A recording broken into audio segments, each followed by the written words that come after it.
What happened is we got alerted to the existence of this posting on Instagram alleging that I had contacted and harassed survivors of sexual assault to get salacious news stories. I felt especially bad for him, finally retiring after 36 years at the paper. I think if you ask anybody who knows Taft, what they would tell you is that he's probably the most ethical reporter that they know or have ever known. There was a no-win situation. I was very dubious because of my employer's initial reaction. You don't know who has seen this, where these accusations had come from. It was a two-pronged assault on my reputation, one of which was the group that had posted this false information on the internet, and the other was the person, whoever that might be, who had impersonated me. Really the scariest thing, I think, was we didn't know who the person was who was doing this. Was it someone who was still pretending to be him somewhere? I got on the phone with a lawyer that would have taken the case, and he spoke in very defeatist terms, not at all seeming like that he was anxious to take the case. And I knew that the last thing you want in your corner is a lawyer that's making up excuses before he even knows all the facts of your case. And so when I found Minc, I remember just looking at the website and thinking, these are people who look like they know what they're doing. You know, they talk about internet defamation.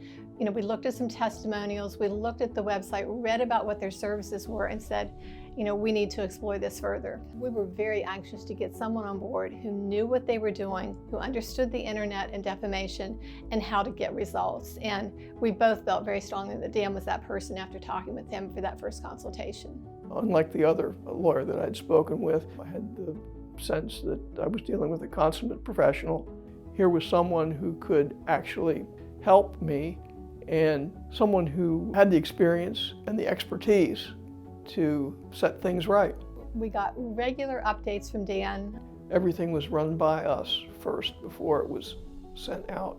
We felt like he knew what he was doing, was very professional in how he carried out his duties. I think without his technical knowledge of the internet and where to go to get information, we would not have been successful. I remember we got a call from Dan, and the first words out of his mouth were, "We got her." We all just could not believe it. We were so excited. We were beyond ecstatic. She missed one place, and Dan was able to find that one place, and that enabled us then to identify that person and hold her to account. Someone who just picked him out of, thin air as a person to malign. Things started moving toward the final conclusion that was totally in our favor. Ultimately, we were able to secure an apology and a settlement that covered most of my legal expenses. And I felt like that I was made whole again. When seeking a name for the reporter in the story, your name stood out, and I used it. It really is as simple and horrible as that. I didn't, at the time, consider the trouble I was creating for you. I am very aware of that trouble now, and am truly, deeply sorry. It was a ridiculous and stupid thing to do, and I can't apologize enough. I realize now the complete, bizarre mess I've made. I am working with a therapist to address my behavior and to have a better understanding of why I did this. Finally, I felt like my husband could enjoy his retirement.